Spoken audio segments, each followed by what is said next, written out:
Assalamualaikum warahmatullahi wabarakatuh. Perkenalkan, saya Yesha Rahma Raihana dari Prodi Manajemen Resort dan Leisure, kelas 2B dengan NIM 2309797. Di sini saya akan memaparkan mind map dan evaluasi bab 7 mengenai ibadah. Yang pertama, ada pengertian.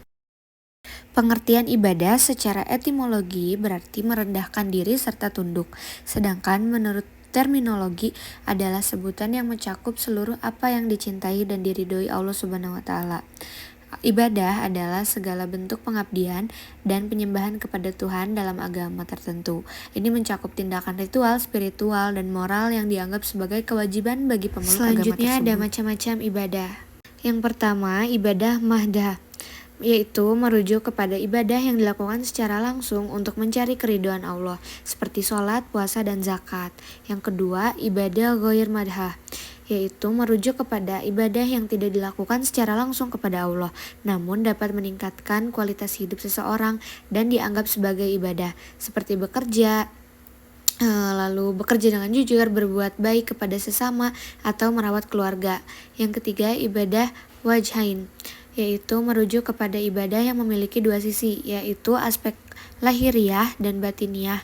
Contohnya adalah sholat yang melibatkan gerakan tubuh dan khusyuk. Selanjutnya ada syarat-syarat ibadah. Ibadah hendaknya dilakukan secara ikhlas karena Allah semata, tanpa mengharapkan imbalan atau pujian dari orang lain. Lalu itiba. Itiba berarti bahwa ibadah dilakukan sesuai dalil dan mengikuti ajaran Rasulullah. Lalu ada ciri-ciri ibadah, yaitu bebas dari perantara, tidak berikat pada tempat-tempat khusus, tidak memberatkan dan tidak menyulitkan. Selanjutnya yaitu ada bentuk-bentuk ibadah. Yang pertama sholat atau melakukan sholat 5 waktu sehari semalam. Yang kedua puasa, menahan diri dari makan, minum, dan hawa nafsu selama dari fajar hingga matahari terbenam di bulan Ramadan. Yang ketiga zakat, memberikan sumbangan kepada anak yang membutuhkan, biasanya dalam bentuk uang atau barang. Dan yang selanjutnya haji, melakukan haji atau melakukan perjalanan ke kota Mekah sekali seumur hidup jika mampu secara finansial dan fisik untuk melaksanakan serangkaian ibadah selama musim haji. Dan yang terakhir ada hikmah. Hikmah dari ibadah itu merupakan sebab utama untuk meraih keridhaan Allah yang merupakan jalan masuk surga dan selamat dari siksa neraka. Selanjutnya saya akan menjawab evaluasi dari bab 7. Yang pertama, jelaskan secara ringkas pengertian dan hakikat dari ibadah. Ibadah adalah segala bentuk pengabdian dan penyembahan kepada Tuhan dalam agama tertentu. Hakikatnya adalah untuk mencapai keridhaan Allah dengan melakukan tindakan ritual, spiritual, dan moral yang dianggap sebagai kewajiban dalam agama tersebut. Ibadah memperkuat hubungan manusia dengan Tuhan, membentuk karakter, dan membawa kedamaian serta keberkahan dalam kehidupan. Pertanyaan kedua, jelaskan fungsi ibadah bagi manusia.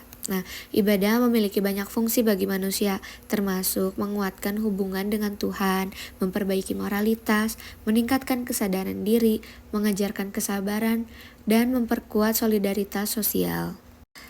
Lalu yang ketiga, jelaskan bentuk-bentuk peribadatan formal secara komprehensif. Yang pertama yaitu sholat. Sholat sebagai salah satu pilar Islam. Sholat adalah kewajiban bagi umat muslim. Ini melibatkan serangkaian gerakan fisik dan doa yang dilakukan secara teratur. Yang kedua ada misa. Atau dalam agama Kristen, misa adalah ibadah utama yang melibatkan doa, pembacaan kitab suci, pemberian sakramen, dan pemberkatan. Lalu yang ketiga puasa. Praktik puasa dilakukan dalam banyak agama, termasuk Islam, Kristen, dan Hindu. Ini melibatkan menahan diri dari makanan dan minuman maupun hawa nafsu. Pertanyaan terakhir atau yang keempat, jelaskan tata cara ibadah sholat yang benar. Pertama, dimulai dari niat sholat. Niatkan sholat yang akan dilakukan. Yang kedua, takbiratul ihram. Mulailah sholat dengan mengangkat tangan dan mengucapkan Allahu Akbar.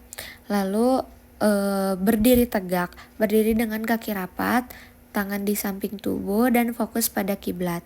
Lalu ruku, luruskan tubuh dari pinggang ke depan sambil meletakkan telapak tangan di atas lutut dan ucapkan Subhana rabbiyal azim. Lalu itidal, berdiri tegak kembali sambil mengucapkan sami Allahu liman hamidah, Rabbana lakal hamdu. Allah atau artinya Allah mendengar orang yang memujinya, Tuhan kami bagimu segala puji. Dan yang terakhir sujud atau diturunkan kepala ke sejadah. Mungkin sekian yang dapat saya sampaikan. Mohon maaf bila ada kesalahan.